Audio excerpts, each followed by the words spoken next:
Diaspora Rusia di Jerman gelar unjuk rasa untuk menentang berhenti mendukung Ukraina. Pada 4 September kemarin, sekitar 2.000 pengunjuk rasa yang sebagian besar berbahasa Rusia berbaris di kota barat Kolunj pada Minggu untuk menuntut Jerman berhenti mendukung Ukraina dan menjatuhkan sanksi yang dijatuhkannya setelah Moskow menginvasi tetangganya awal tahun ini.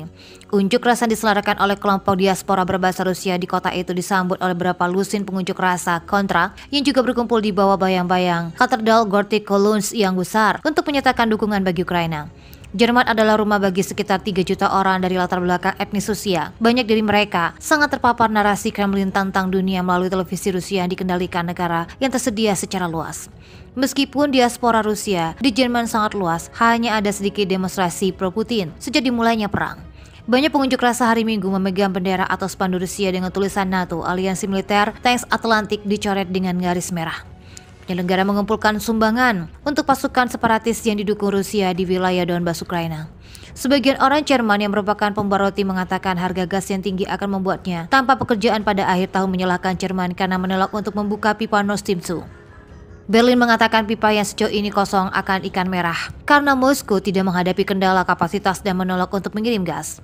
Sebelumnya, Kanselir Jerman Olaf Scholz mengatakan dia yakin Jerman memiliki cukup bahan bakar untuk melewati musim dingin.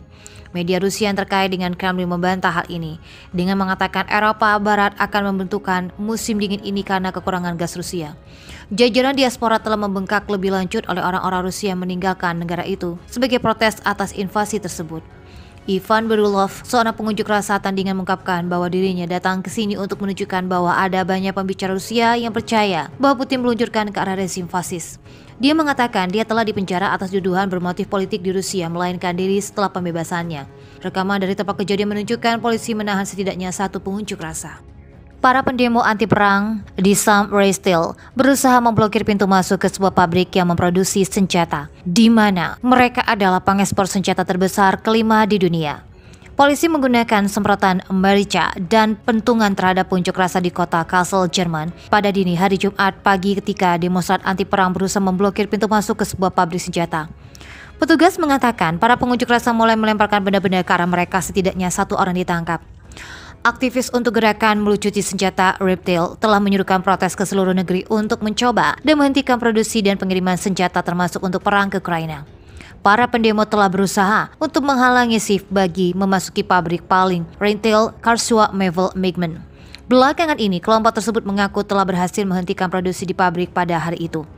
Para pengunjuk rasa juga berbaris melalui Kassel di mana mereka menghadapi beberapa blokade polisi lainnya sebelum menuju gedung Rheintel. Aktivitas memposting gambar di media sosial yang menunjukkan bahwa perusahaan telah membubuhkan selotip hitam di atas papan nama, mungkin untuk tidak mencantumkan logonya di foto.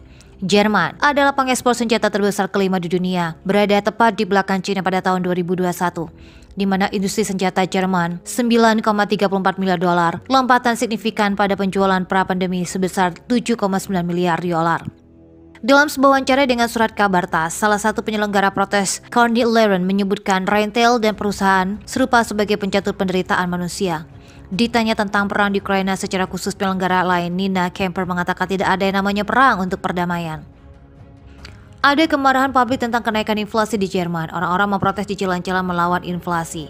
Harga gas meroket di sini karena bisnis yang terkait dengannya juga menghadapi resesi. Para pengunjuk rasa dari sayap kiri dan sayap kanan Jerman telah menyatukan demonstrasi Senin terhadap meningkatnya biaya hidup. Hal ini membangkitkan resolusi damai di Jerman Timur, tetap juga demonstrasi anti-migran baru-baru ini. Warga Berlin memprotes kebijakan energi pemerintah mereka dan Senin di tengah inflasi dan kenaikan harga energi. Pada Senin 5 September 2022 kemarin, di Berlin turun ke jalan-jalan ibu kota Jerman untuk memprotes kebijakan energi pemerintah dan menyuarakan pencabutan sanksi terhadap Rusia untuk membantu menggalang kenaikan harga energi.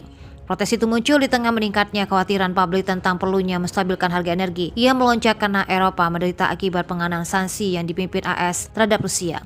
Sebuah langkah yang telah membuat banyak negara terperosok karena krisis energi yang berkembang. Para pengunjuk rasa meneriakkan slogan-slogan seperti buka pipa gas Nord Stream dan tidak ada NATO, menuntut agar pemerintah Jerman menyelesaikan kebijakan luar negerinya. Harga energi naik 35,6% yang mengkhawatirkan pada bulan Agustus dan merupakan alasan terbesar di balik tingkat inflasi yang tinggi di Jerman. Pantai-pantai di sayap kiri dan kanan spektrum politik di Jerman telah mengumumkan musim gugur yang panas dengan adanya demonstrasi Senin. Partai Kiri Sosialis adalah yang pertama mengumumkan serangkaian protes baru terhadap kenaikan harga gas, energi, dan makanan Jerman. Mereka memilih Leipzig, sebuah kota di bekas Jerman Timur sebagai lokasi untuk rasa demonstrasi Senin pada 5 September. Pilihan Leipzig memiliki resonansi simbol yang kuat. Disinilah Jerman Timur memainkan peran yang menentukan dalam menggulingkan kediktatoran dari Republik Demokratik Jerman atau GDR dengan demonstrasi Senin mereka. Fakta bahwa seni dipilih untuk pawai minggu ini jelas meningkatkan simbolis itu untuk sesuatu yang tidak cocok dengan beberapa orang. Partai Hijau mengkritik Cyber Helmen, anggota Bundestag yang berhasil di Leipzig dan perwakilan Jerman Timur Partai Kiri Sosialisasi karena menggunakan istilah demonstrasi Senin. Sebab dia percaya jika memiliki makna simbolis yang ditujukan terhadap SED Partai Pendahulu Kiri. Partai Hijau juga menuduh Partai Kiri Sosialis menerima bahwa alokasi sayap kanan untuk demonstrasi seni di pusat kota dapat diterima. Itu adalah singgungan terhadap fakta bahwa selain Partai Kiri Sosialis ada beberapa partai sayap kanan juga menyuruhkan demonstrasi, termasuk Partai Sampaian Sayap Kanan dan disebut dengan Schaffung Bebas dan Alternatif untuk Jerman. Populis sayap kanan diwakili di Bundestag dan di bawah pengawasan Badan Intelijen Domestik Jerman.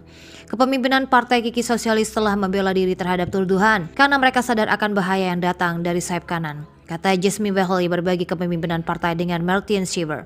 Adapun Seidren, ia membela rencana demonstrasi Leipzig sebagai protes yang kuat dan damai untuk koreksi arah politik.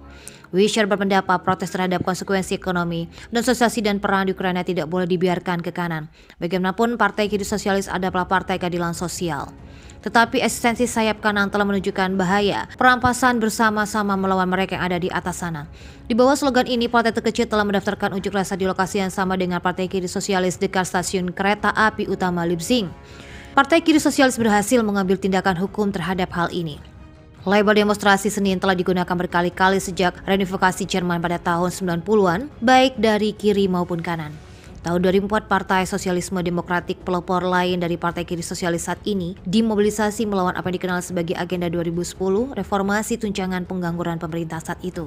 Pada tahun 2014, Eropa patriotik melawan Islamisasi Barat atau PIKDA, xenofobia, meluncurkan demonstrasi menentang imigrasi setiap hari Senin pertama di negara bagian Saksoni dan kemudian di seluruh Jerman. Gerakan ini mencapai puncaknya ketika Kanselir Angela Merkel mengizinkan sekitar 1 juta pengungsi pada tahun 2015 dan 2016. Di kota Schaffhausen, di Dresden saja hingga 25.000 orang turun ke jalan, secara khusus mengembangkan tradisi revolusi damai GDR dengan slogan "Kami adalah rakyat".